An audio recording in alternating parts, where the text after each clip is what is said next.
Welcome back. तो friends, अभी का वीडियो है जयशंकर जी का है। तो उन्हीं की कोई स्पीच है जो हम सुन रहे हैं, और इनकी स्पीचें बहुत बढ़िया होती हैं। टाइटल है जयशंकर के धमाकेदार बयान से हिल जाएगा चीन और पाकिस्तान।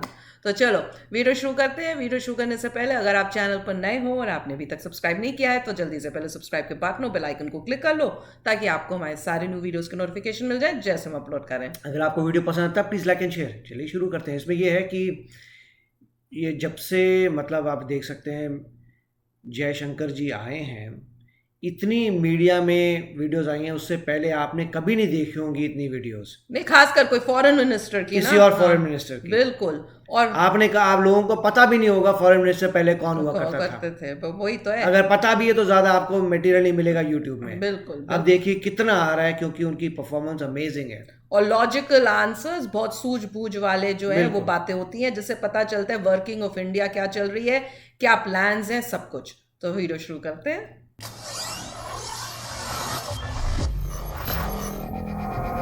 कल वाला भी बहुत मजेदार था। या हमारी अगर अभी एक किस्म से कहीं कमी हो पिछले 75 साल में, आप जानते हैं कि कमी। हम आज़ादी का अमृत महोत्सव मना रहे हैं, कमी के अलावा तो क्या आ गया?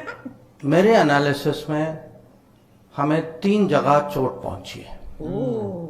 एक तो विभाजन में, करेक्ट कि भारत जो है इतना बड़ा था, वहां से छोटा हो गया, और न छोटा हुआ है, उसके अलावा उसके जो विभाजन के बाद जो पॉलिटिक्स, जो स्ट्रैटेजी जो चली है, उसने हमें बहुत नुकसान पहुंचाया। मतलब कांग्रेस वाली।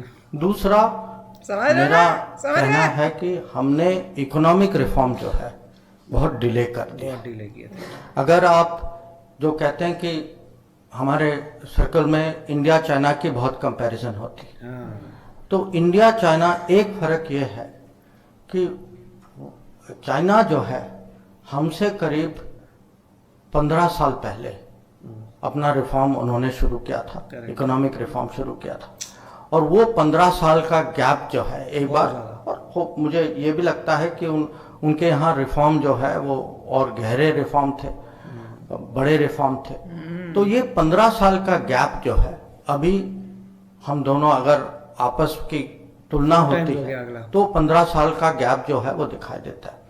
और तीसरी बात ये थी कि हमारा जो न्यूक्लियर जाने का जो निर्णय जो लिया गया, आखिर में जो लिया गया 98 में जो लिया गया, अगर हम उसको डिले नहीं करते, क्योंकि हमारा पहला टेस्ट जो था वो 1974 में था। बिल्कुल। पर 74 और 98 24 साल जो है हमने एक किस्म से हम टालते गए। हमारी आदत भी है, टालने की आदत है।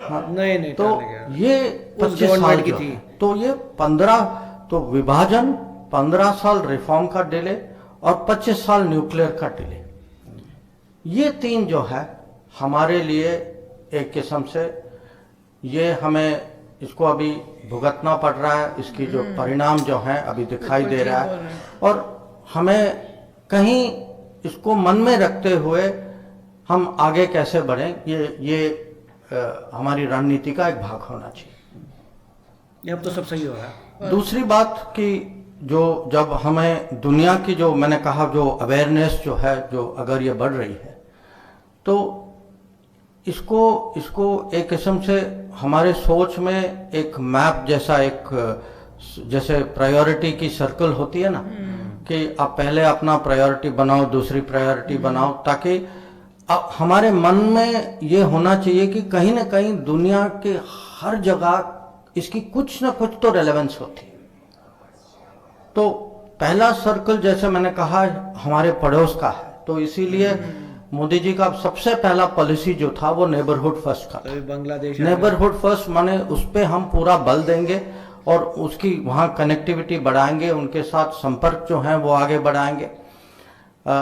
दूसरा सर्कल, और ये भी आपने देखा होगा कि गल्फ में, खाड़ी में, सेंट्रल एशिया में और साउथ ईस्ट एशिया, आसियान में, इसमें एक्ट ईस्ट पॉलिसी हम कहते हैं, think west policy, central Asia, तो हम अंग्रेजी में कहते हैं एक्सटेंडेड नेबरहुड। तो पड़ोस है पर थोड़ा दूर का पड़ोस है।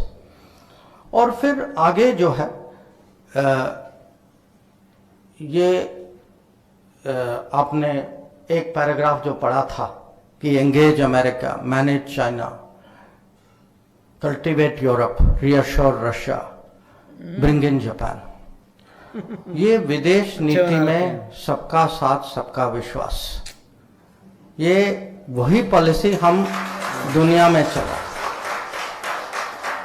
कि हम उस लेवल के पहुंच चुके हैं जो सोच है कि हमारी जो जो अपनी अपनी जो हितें जो हैं इसको आगे बढ़ाने के लिए हमें सबके साथ जितना हम कर सकते हैं सबके साथ बना के रखना चाहिए, ताकि भारत की प्रगति जो है वो एक किस्म से हमारे लिए क्राइटेरिया हो जाते कि इसके साथ कितना करें।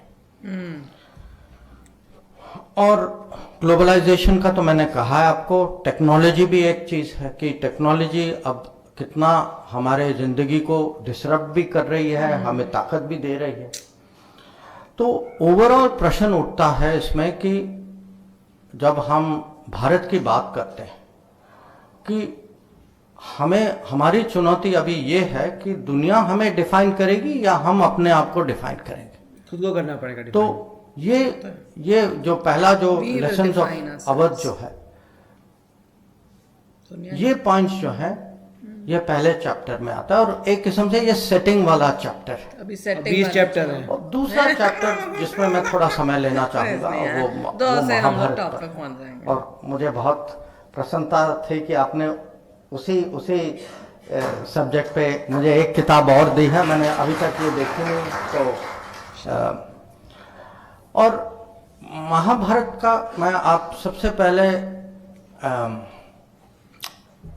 मैंने इसीलिए उस पे एक पूरा चैप्टर लिखा है क्योंकि जब भी लोग कूटनीति के बारे में लिखते हैं, दुनिया में लिखते हैं, One should read तो it. आप पढ़ना अच्छी है, बहुत अच्छी जो भी आप कभी आप पढ़ते होंगे किताब या सुनते होंगे, सबसे पहले कहते हैं कि अरे वो एक मैकियावेली था, बड़े मैकियावेली, बड़े बड़े सोच वाला आदमी था, वो इटालियन था, वो तो फिलोसोफर है। फिर कोई कहेगा नहीं वो ग्रीस के ना ये किताब है वो इलियड की। आप एक अंग्रेजी में एक टर्म है ट्रोजन हॉर्स, ये निकला था इलियड से निकला था।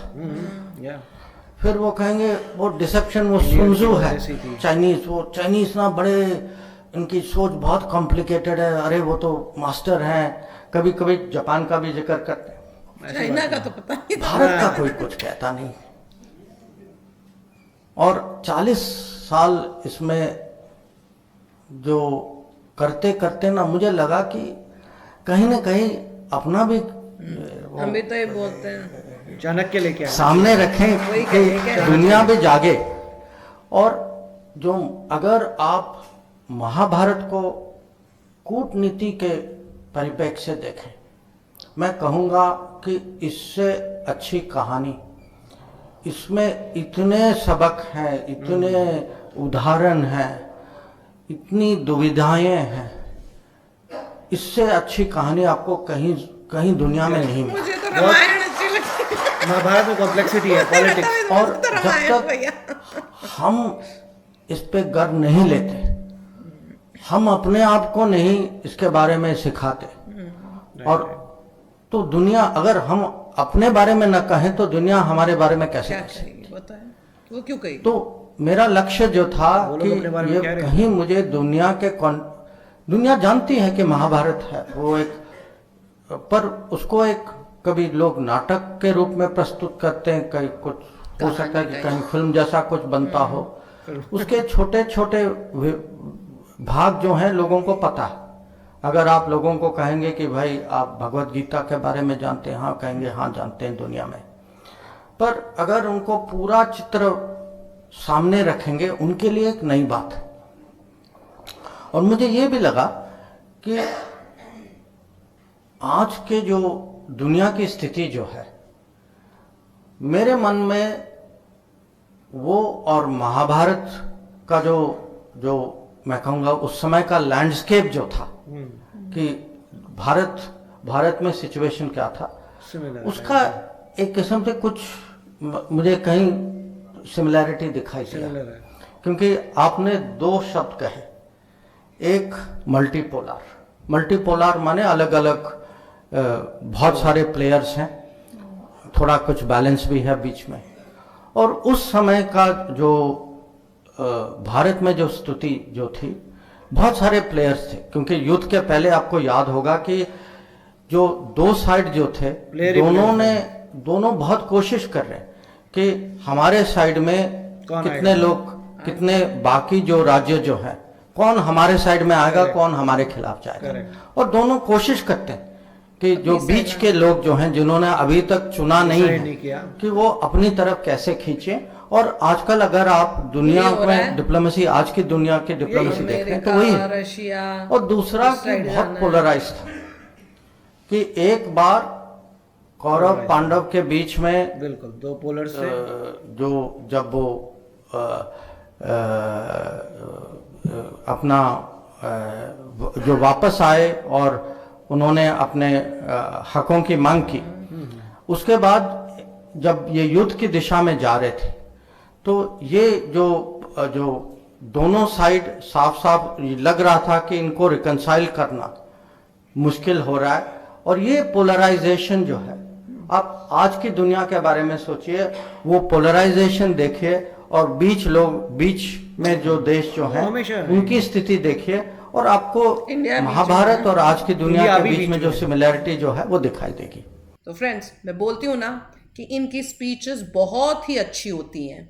मेरे ख्याल से मैंने बहुत कम ऐसे मिनिस्टर्स तो देखे ही नहीं है, मेरे को लगता है कि जो इतना सूझबूझ और समझदारी से हर चीज को एक्सप्लेन करते हैं। मैक्सिमम जो है वो पढ़े लिखे नहीं है ही नहीं, टू बी फ्रैंक। वही तो है, जो पुराने थे वो तो लगता ही नहीं था। यहाँ इस गवर्नमेंट में आए हैं जो वाकई जिनको समझदार हैं और जो कुछ करना चाहते हैं, और इतना अच्छा एक्सप्लेन किया सारा, मतलब रनिंग और थॉट प्रोसेस इस गवर्नमेंट की क्या है वो बताया। और जिस तरह से महाभारत को कनेक्ट किया, अमेजिंग। कितना ट्रू है कि आज की सिचुएशन और महाभारत की सिचुएशन नहीं, ये फर्क पड़ता है। देखिए, आप लोगों को देखना चाहिए कि अगर कोई भी मिनिस्टर खड़ा होता है या इलेक्शन के लिए आता है तो एजुकेशन देखिए, जरूरी है, क्योंकि उसको काम आएगी अपने कार्य करने। One of the main things है एजुकेशन। अगर एजुकेशन होगी तभी जो IAS वगैरह उनको बता रहे हैं, उनको उसका समझ आएगा कि क्यों बोल रहे हैं और क्यों करना चाहिए। पहले मिनिस्टर होते थे, उसको जितनी भी टीम समझाती थी, मिनिस्टर अपना ही करता था, उसको परवाह ही नहीं है क्या बोल रहा है IAS, राइट। जितने भी नीचे के ऑफिसर्स जो उनके अंडर हैं, जितने भी पढ़े लिखे ऑफिसर्स थे जो उनको एडवाइस दे रहे थे, वो इग्नोर करते थे। नहीं, हमें ये करना है, हमारी मर्जी है। कुछ भी। देखिए, नाम नहीं लेना चाहता, मगर कई ऐसे हैं जिन्होंने परवाही तक नहीं की, अपना ही करते जा रहे हैं, अपनी पॉलिटिक्स, उससे लोगों का बेनिफिट नहीं होता था। अगर मिनिस्टर एजुकेटेड है तो उसको समझ आ रहा है कि उसके नीचे टीम क्या बोल रही है और वो इम्प्लीमेंट कर रहा है। बिल्कुल। हम देखते सिर्फ मिनिस्टर का नाम है, जैसे मिस्टर गडकरी हैं, मगर अकेले तो करते नहीं, उनकी टीम जो है वो बढ़िया है। तो उन्होंने बेटर टीम चूज की, फिर जो टीम सजेशन दे रही है वो कर रहे हैं लायक, क्योंकि वो तो एक्सपर्ट नहीं है जो खुद जाके रोड बनाते हैं, राइट। टीम उनको बता रही है कि ऐसा करना है, हमने स्टडी की है, दूसरी कंट्रीज में ऐसा है, हमें ये करना है, हम उससे बेटर कर सकते हैं, और गडकरी जी उसको जाके अप्रूव करते हैं। दूसरा बंदा होगा, कोई बोलेगा नहीं ये है प्रॉब्लम, तो इसका बहुत फर्क पड़ता है। तो वेरी नाइस वीडियो और बहुत अच्छी बात है, और तभी इतने ये पॉपुलर हैं क्योंकि इनके आइडियाज़ जो हैं ज़बरदस्त है, और वो क्लियरली बता रहे हैं कि क्यों उसके बाद जब मोदी जी गए थे कि स्पीचेस में उन्होंने चाणक्य की बात की थी, इसीलिए की थी कि वो कह रहे हैं कि तुम माकियावेली की बात करते हो, इलियड की बात करते हो, जो भी ओडेसी वगैरह कहते हो, हमारे लोगों की बात कब होगी। तो वेरी नाइस। मोदी जी वही कहते हैं कि अपने आप को प्रमोट करो, अपनी इंडिया को प्रमोट करो। तो चलो फ्रेंड्स, चलते हैं, मिलेंगे नेक्स्ट वीडियो में बहुत ही जल्द। Till then take care and bye bye. तो अगर आप मेरे इस चैनल पे नए हो तो जल्दी से सब्सक्राइब के बटन को हिट करो और बेल आइकन को क्लिक करो, ताकि आपको मेरा जब नया वीडियो मैं लगाऊं आपको उसके बारे में जल्दी से पता चल जाए।